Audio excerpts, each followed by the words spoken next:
Senator Joe Lieberman, former Democratic nominee for Vice President, I'm honored, as always, to be speaking to you today. Thank you so much for finding the time in a world full of commotion and distress to stop for a moment and focus on a topic that touches us all as a central anchor in Jewish life, the Shabbat. You describe it beautifully in your book that will soon be available in Hebrew, The Gift of Rest. Thank you. See? Well done. So let's start, but first we cannot ignore the reality outside. And if I may start with a couple of questions about the current situation in the US. Sure. Could you share your view on the current turmoil in the States, the latest violent incidents which have reignited the public discussion around racism and division? There are those who take advantage of the circumstances to hurt Jews and Jewish institutions like synagogues. What do you think will be the effect on Jewish community? And do you think the Jewish community has responsibility to take action and leadership in this crisis? Wow, that's a big but it's an important question. So, I mean, first off, I'd say that somebody else said, it's not my line, that slavery is the original sin of American life. And we have been dealing with it since really almost our beginning when there were slaves. Certainly there were slaves at the beginning of American history. In my own lifetime, I'm proud to say that I've seen and in a small way been part of, the civil rights movement when I was younger, and then civil rights legislation, so that there's an end to legal segregation based on race. There's been tremendous improvement in the place of African Americans in American life right up to the presidency. But there are still two things. One is an enormous amount of poverty among African Americans, and secondly, obviously, as we saw in this tragic and just infuriating murder, I would call it, of George Floyd in Minneapolis, a mistreatment of Black people in America based on their race. And this is all boiling over now, as it has before in our history, and it's boiling over now at a time when the society is already stressed because of the COVID-19 virus and the economic dislocation. So, we have to restore order. I mean, we're a society of law. And when I say restore order, I mean find ways to stop police from mistreating Black people based on their race. It's just unacceptable in America.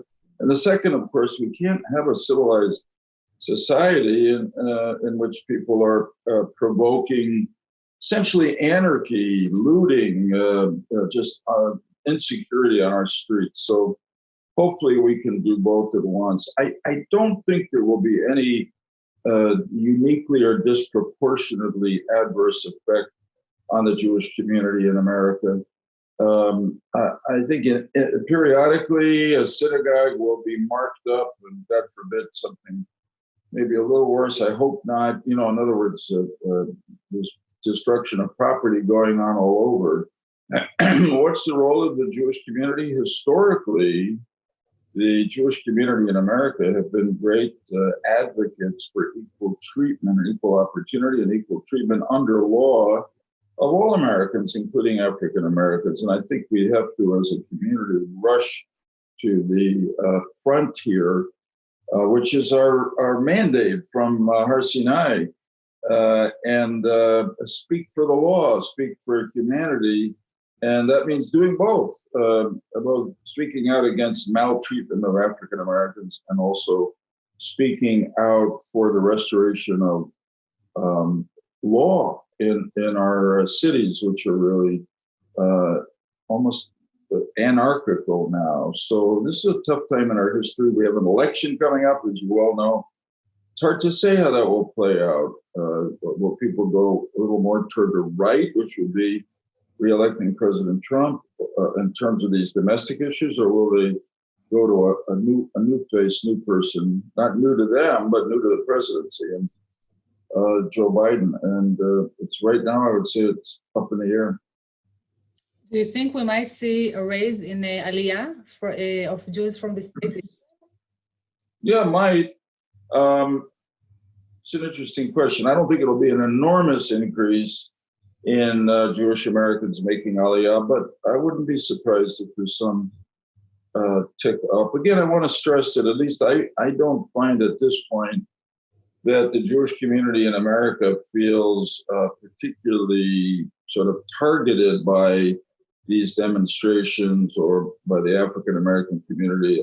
My own sense is, frankly, that there are a lot of young Jewish Americans in these peaceful protests, hopefully not in the more destructive anarchy-like protests, but that's typical. Look, when I was a young person, I went to Mississippi to get Black people the right to vote. I marched in the March with Martin Luther King in 1963. I mean, and part of why I did it was what I thought was my heritage as a Jew and my obligation to be part of a different kind of Yetziat, which in that case was from segregation in America and racial discrimination.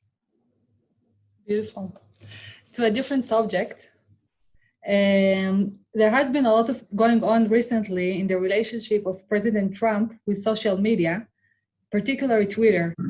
So I wanted to ask you if you support the executive order that exposes social networks to liability for content posted on their platforms. Yeah, I support President Trump's goal. I don't know if what he did was effective. And here's what I mean. I've been focused on this for other reasons. I'll tell you in a minute. There's this section 230 of what we call the Communications Decency Act, a great name for a law.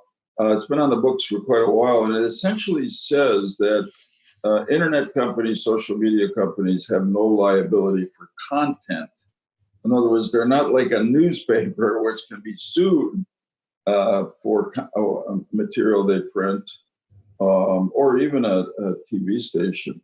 And I first confronted this, a few years ago when it became pretty clear to me that a lot of terrorism was being stimulated on the internet with the use of social media. And the social media companies were taking no responsibility for it. The same is true today of anti-Semitism. I spent a fair amount of time looking into the backgrounds of the two men who committed the murders at the synagogues in 2018 and 19 in Pittsburgh, Pennsylvania, Poway, California. And there's no evidence that either one of them belonged to a neo-Nazi or racist or hate organization. But there was a lot of evidence that they were inflamed by what they were following on the internet. And therefore, we've got to find a way to force social media companies to begin to take some responsibility for what goes over their media. It's not easy just because of the enormity of how many postings there are on social media. For a while, I was in an argument with YouTube about videos of the radical Sheikh Alaki, who was ultimately killed by an American drone, to get it off of YouTube because we had evidence it was stimulating terrorist action here because he spoke English. And, to make a long story short, the people at YouTube said to me, well, how can we tell whether what we're putting up is a regular sermon of his or it's jihadist? And I said, you can tell. And I think they're going to be under pressure now. There'll be a movement in Congress, which will probably be more effective, to repeal or amend the so-called Section 230. And I think the social media companies have such phenomenal technological capability that they can figure out a way to do this. Incidentally, the last word. The Congress did amend this law to provide some kind of liability for social media companies when their vehicles were being used to bring about sexual abuse of children, basically. And if they can do it there, they can do it in other areas like hate, terrorism, and anti-Semitism. Interesting. Okay, one last question about American politics, but relevant to the community. You know, I'm sitting in front of the most senior Jew in the Democratic Party and in the American politics, and there is no doubt about your deep devotion to the state of Israel. Similarly, I have friends who consider themselves Democrat. So can you help understand the sociology behind President Trump saying, I think if you vote for Democrats, you are very, very disloyal to Israel and to Jewish people? Well, you know, basically that's a political argument on behalf of himself. And the truth is he has been, I would say, one of the most pro-Israel presidents that we've had since the establishment of the modern state in 1948. Fortunately, there's some great pro-Israel presidents. So that's part of the record. I mean, it happens that Joe Biden, who I know for a long time, served with in the Senate for 24 years. I'm sure if you talk to the pro-Israel community in his state of Delaware, they would tell you he's been wonderfully supportive of Israel. My guess is people in the Israeli government over the years would say the same. But it will be an issue because there is on the left of the Democratic Party a group that is not as reflexively pro-Israel as the Democratic Party has been through most of my life. That's a great concern to me. And it'll be worked out at the convention of the Democratic Party this summer, whether it's real or virtual, maybe expressed in the platform. And it will be important. A lot of people who care about Israel, Jews and Christians, will be watching that. And I hope it comes out where Joe Biden himself, as the candidate for president, has been for his career, which is to be pro-Israel. So we will see. But that's how I analyze that comment by President Trump. Like a lot of comments by President Trump, it may be a bit edgy, but I think that's what he was trying to say. Interesting. Okay, so let's dive into the Jewish educational challenge. Yeah. The U.S. ambassador to Israel, Mr. David Friedman, said that the greatest threat to American Jewry is Jewish cultural illiteracy. Could Shabbat provide an opportunity in this sense? Yes, thanks for asking that. Obviously, I love the Shabbat. I consider myself really blessed to have had the opportunity to write the book about Shabbat called The Gift of Reds. I'm blessed doubly to have Koren Publishers with the support of Shabbat Unplugged, you, Ruth, Dr. Ruth, to be publishing it next year in Hebrew. So I would, David Friedman is a dear friend of mine. I think he's been a wonderful U.S. ambassador to Israel. But I would say that two things, depending on how you look at this question of Jewish literacy in America and probably around the world. In some sense, there's more Jewish literacy than there's ever been because we're at an age of an incredible publication of Jewish texts, etc., and the growth of a Jewish day school movement that is not just Orthodox yeshivot, but goes over to modern Orthodox, conservative, and in some cities in America, Reform Jewish day schools. On the other hand, it's still true that a very significant minority, and maybe a little majority of Jews are not even directly affiliated with Jewish organizations. And so, yes, I think the Shabbat is a door into Jewish literacy. And I'm speaking now as somebody raised in an Orthodox family who observes Shabbat according to halakha, but I think we have to have a kind of feeling of outreach, of hero, bringing in about Shabbat.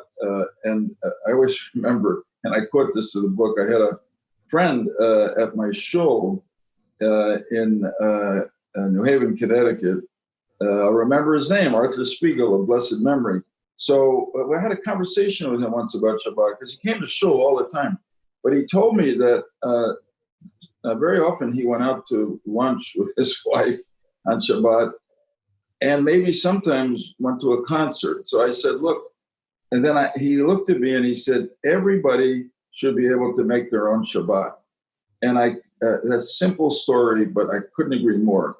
And there are so many ways to bring people in with parts of Shabbat. I mean, here we have to follow the wisdom of Chabad and the Lubavitch Rebbe of blessed memory. Let's go mitzvah by mitzvah. Okay, I'm not going to argue with you about what you're not doing. I'm going to thank you for what you are doing. What do I mean? There are simple things that people, even without a very deep Jewish background, can do. For instance, a Friday night meal. Maybe you learn how to make kiddush, maybe you don't. Maybe you just know how to make the motzi. Okay. You can also, something that's universal and powerful, bless your children, give your children the bracha. Hopefully you'll find a Beit Knesset that you feel comfortable in, but maybe not at the beginning.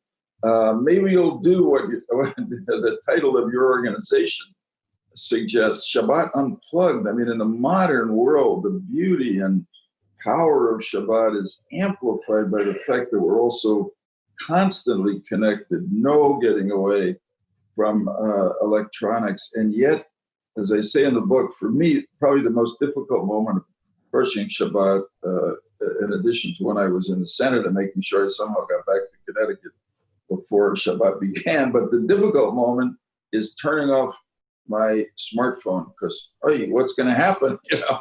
But then when I do it, this is a metaphor for Shabbat. I feel like I'm liberated.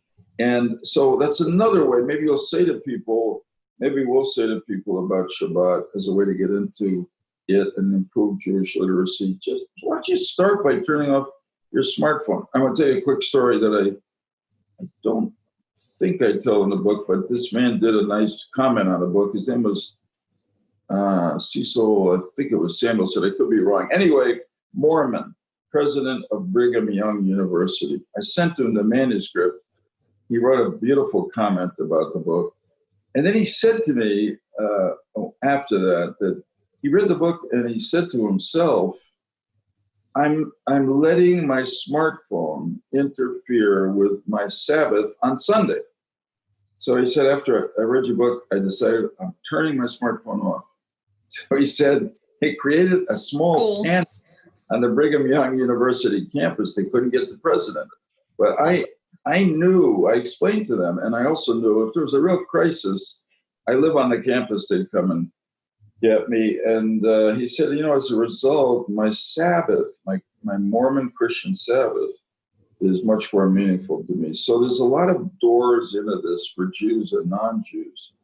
And I think it's a wonderful device. I really am thrilled, Ruth, by what Shabbat Unplugged is doing. I think it's a wonderful way to bridge the religious gaps in Israel. I think there are a lot of people from my many visits to Israel who are not dati, but they're not Filoni, or they really want. They're just Jewish, yeah. They're Jewish. I remember I saw a poll once a few years ago that almost 25% of the Israelis self-identify as Masorti. Mm-hmm. So, in other words, I'm not dati, I'm not Filoni, I'm traditional, I'm Jewish. I want to be Jewish, and Shabbat, in however they enter, is a way to do it. And once they enter, if you can get them to study and learn. Listen, one of the great things about Shabbat is that it gives us time to learn and study, either through the Parsha, most significantly. Somebody said to me once, a rabbi really, and I thought it was beautiful, that we have Jewish denominations. It's very hard for us, unfortunately, to all come together in our tefillot because we have different minhagim, different halachot, but there's nothing stopping us from learning together. We could all sit together and learn Torah, Talmud, whatever. And Shabbat is a great day to do that. I totally agree. And what I'm impressed most is that when you were already a senator and former nominee for vice president, you decided to write a book about Shabbat, which you described as your love song for Shabbat. Yeah. So beautiful. Thank you. asking myself that it seems that Jewish philanthropic world did not yet put Shabbat high on its agenda. It's true that Avichai Foundation and the Jewish Federation of New York did approach and meet the subject, but they are quite unique. Do you think there is room and need for other in Jewish philanthropy to deal with Shabbat as an educational opportunity and perhaps, as you said, tie it to modern life challenges? Yeah, no, I agree totally. Look, there's been a lot of thinking, talking, and giving around the question in the U.S. about what we call Jewish continuity. How do you sustain the Jewish people? A lot of good focus on day schools, Jewish day schools, yeshivot, and also on summer day camps.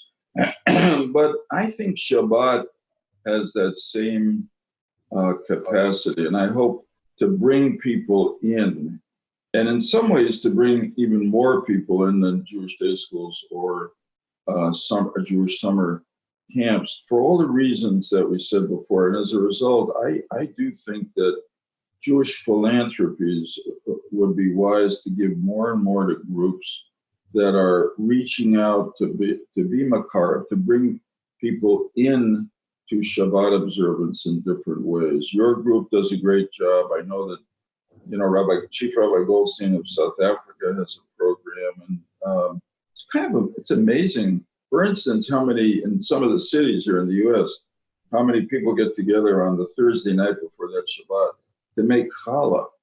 The other part of Shabbat that is remarkably accessible for everybody and quite beautiful is Havdalah.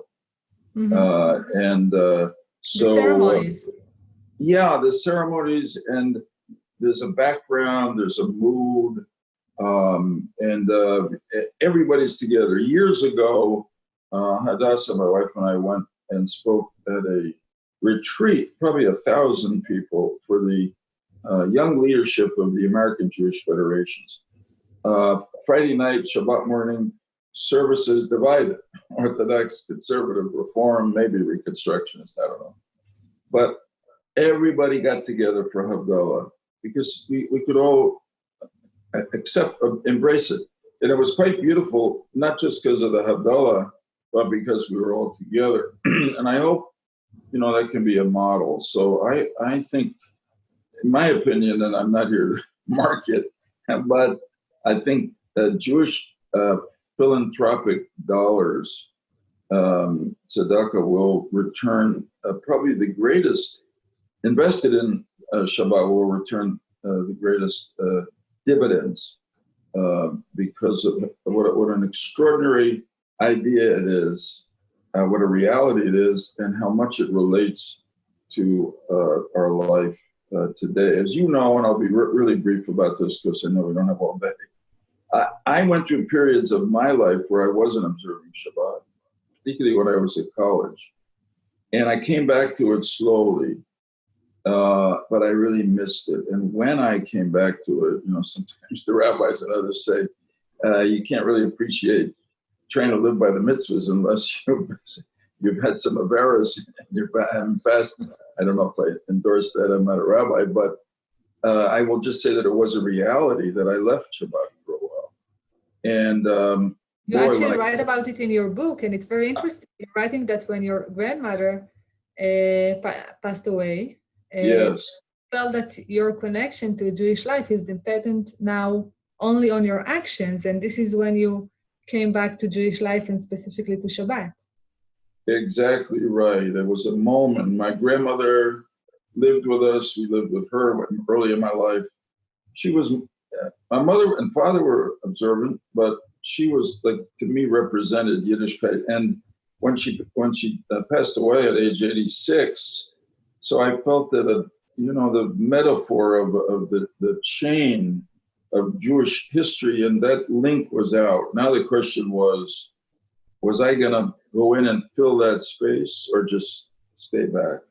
And I just felt I had to do it. It was a certain responsibility, but of course, in the end, it was one of the best things I ever did in my life. It was for me. It's very exciting to read about it in your book, and also it really made me think about the connection between Shabbat and Jewish continuity. And you before, it's a gate, it's an opportunity for education, to speak and to work about Jewish continuity. No, I agree. You know, it's I sort of do the Had Ha'am, or paraphrase it in this case. Really, it's not so much that the Bnei Israel has kept Shabbat, but Shabbat has kept Bnei Israel. And of the various explanations of Jewish continuity, I would say that, of course, the Torah is the essence of it, but Shabbat observance really has been responsible for the fact that we're still here after these thousands of years. And I think that they guarantee what by this time we should have concluded scientifically, which is that we are an eternal people. It just depends which of us are going to step in to fill those links so that it's eternal. But if we don't, somebody else will. You know, it's very interesting because in Israel, we mostly fight on Shabbat, also on Shabbat.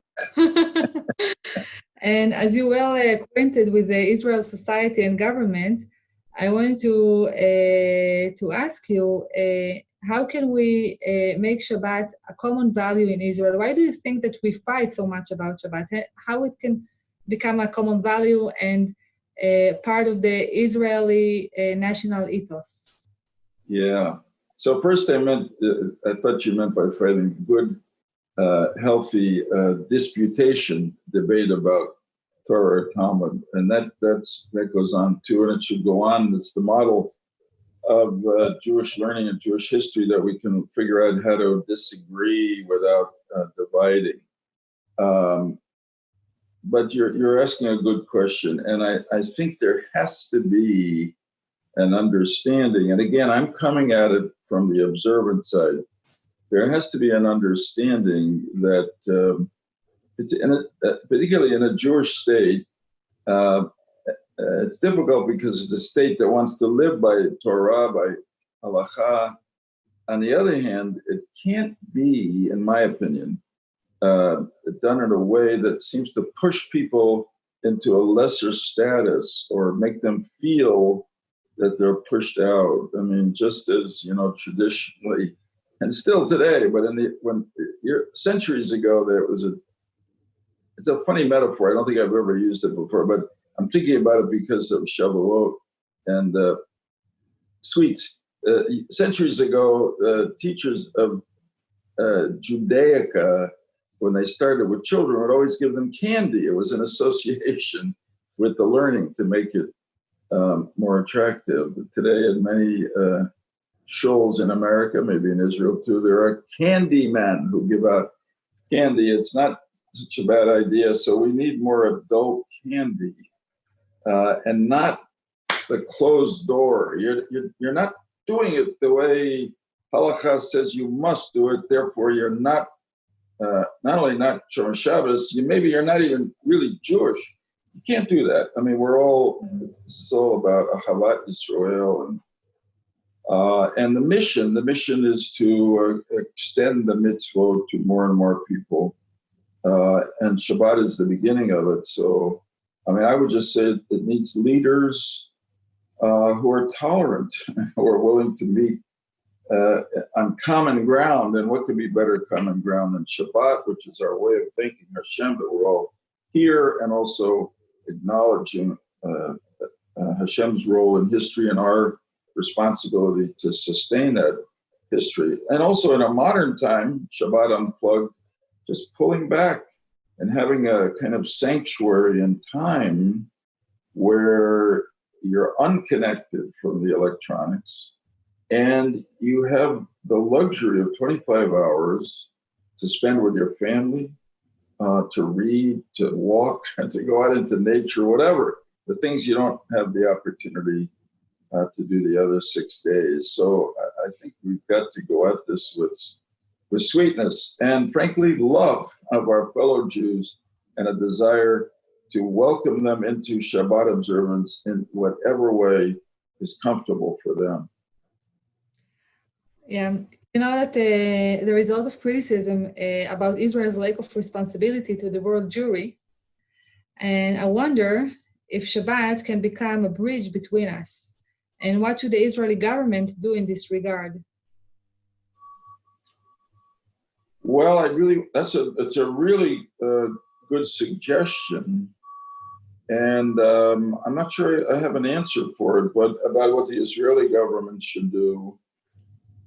Look, a lot of American Jews get turned off by Israel because they feel that the religious parts of the population and the government make them second-class citizens. And that's not healthy. It's not even good for U.S.-Israel relations, but it's not what I think the Torah and our tradition tells us to do in treating each other. So I suppose the Israeli government could lead in trying to create, I would again use the term doors into Shabbat for people who are not Dati, and frankly to be supportive of Shabbat outreach programs, both in Israel and throughout the Jewish world. I think there's an opportunity here to build bridges and overcome some of the suspicion and distancing that affects people. I mean, I remember I had a colleague in the Senate who was Jewish, and let's see if I can remember, and a great supporter of Israel. One of his children married somebody who wasn't born Jewish, had a conservative conversion to Judaism. And, you know, he said, my child's spouse is not accepted in Israel as Jewish. And that really hurt him. So, and of course, he felt maybe he wasn't accepted because he davened at a reform, sometimes conservative, mostly reform congregation. So this is not what we were meant to be.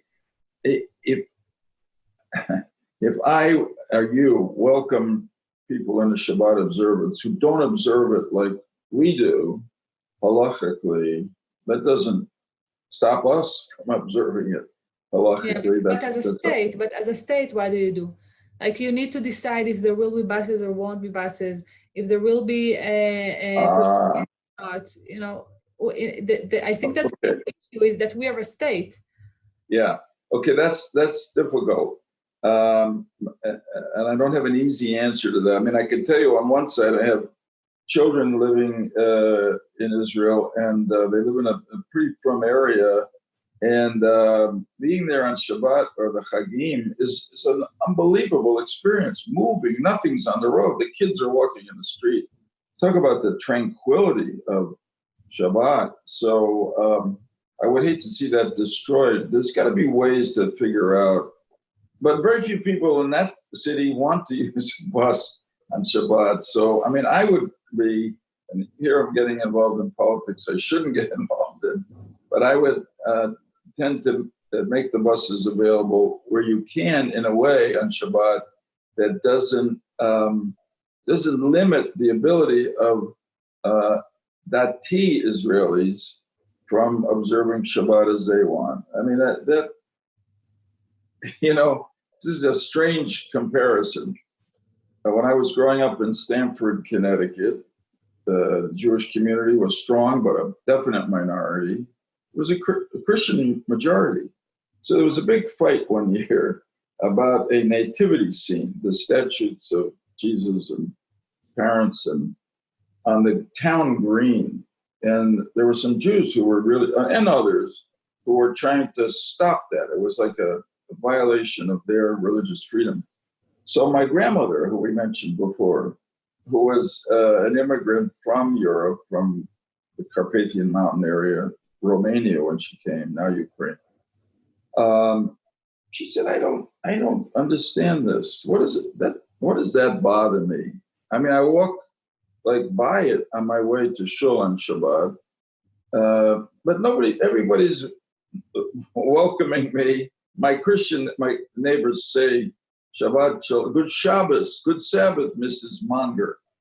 So that's their religion. That doesn't bother me. So I thought she was very wise, and I think a little of that has to be brought into Israeli public life, so everybody feels part of the national Kehillah. That's the important point. That's the strength, ultimately, of the country. It's interesting because it's very similar to what happened with your book. You also addresses non-Jews and drew interest from non-Jews such as President Bush. I wonder if you see Shabbat as an opportunity to connect between Jews and non-Jews. Oh, yes. I mean, I know there were people when I got involved in politics, and I'd already come back to Shabbat observance when I started. At first, they were puzzled, sometimes a little angry. Why can't you come to my political event on Friday night and Saturday? But once they found out that it was because of a religious obligation, and I was doing it consistently, they really respected it, not just accepted it. And I found throughout my career that actually my religious observance, and particularly Shabbat, because it was public, was actually not a divider, but a bridge between me and the Christian majority, most of whom believe in God if they don't go to church every Sunday or Saturday night. They believe in God. And I can tell you a lot of stories, some of which are in the book, but I don't want to give away the whole book before they go out and get it. But I always felt that people actually respected me for observing Shabbat. And it was one of the things that, interestingly, brought me closer to Al Gore, who gave me this extraordinary opportunity to run for vice president of the United States. He didn't do it because I was Shomer Shabbat, but he was fascinated by it. And he had gone to divinity school at one point. So he was very interested in religious questions. I'll just say a cute story. He said to me that he really, in some ways, envied me that I didn't get involved in politics on Shabbat. And he said, if we get elected, I think I'm going to stop doing political events on Sunday. So he said, here's my recommendation. He said, Al Gore, on Saturday, I'll watch the store. On Sunday, you'll come in and I watch the store. So unfortunately, it never happened. But that shows you what a connection it was. So maybe on a personal note, for the end of this fascinating conversation, you can give us a tip for Shabbat, and if possible, from your Shabbat. Speak for? A tip, an advice for Shabbat, something that you particularly like from your Shabbat. Thank you. Shabbat. Yeah. So, wow, there's so much to choose from because I love the whole day, really. Beginning with, I have a partner in Shabbat observance, and my wife, Hadassah. And so just coming to the table, a Shabbat table, it's different. It's set out with a different tablecloth. There's beautiful dishes, glasses, etc. The bracha of the children is an important moment, and grandchildren to me, which gives me a lot of satisfaction. We have a strange minhag of our own because our kids are now dispersed all over. That's even before the virus. And I name their names, which now, Baruch Hashem, we have 12 grandchildren. And I then say the bracha. And almost as if and I say where they are, just to focus my bracha off the satellite so it bounces down to them. It's an important time. Look, I love the collegiality, the community of the Kehillah, of the shul. I miss it a lot now during the virus. And learning, listening to a good sermon, believe it or not. And then just, Shabbat meals, the Shabbat nap really is a taste of Olam Haba. Anyway, and then Havdalah, the whole day is really, as I say in the book, it's a gift. When I was a kid, I thought it was just full of restrictions that my parents were making us do. I left it, I came back, and the more I've gone on in my life, I realized it's one of the great gifts Hashem has given us. So how could you turn it down? I totally agree. And I think that even if you are secular or religious, it doesn't matter. You can find your own way to Shabbat and find whatever you want to do in Shabbat and what is important for you and your family. I couldn't agree with you more. And you've done a wonderful job, Ruth, through the organization, your own work, and conveying that message in Israel. And I think in doing it, you're not only bringing more people into Shabbat on terms that are helpful and open to them, but you're helping to unify the country. And that's really important too. Thank you so much. This is very exciting to hear, especially for you. And I really want to thank you for taking the time and sharing with us your invaluable point of view. It is really inspiring to see a prominent figure like you have the commitment to deal with educational topics that stand at the core of Jewish existence. I hope others in Jewish world will follow. And thank you also for your commitment to Shabbat Unplugged. As you almost mentioned, you are serving as our honorary chairman, and this is right. a big honor for us. And finally, I hope we overcome today's grave challenges and come out stronger and more united. Amen. Amen. Be'ezrat Hashem, and our whole history tells us that we will. We faced challenges before. We have that in our Jewish DNA, and we understand we have a responsibility to act smart now and use our creativity to find treatments, cures, and we'll be back. Thank you so much, Senator Joe Lieberman. It was fascinating. Thank you, Ruth. Be well, dear. See you soon.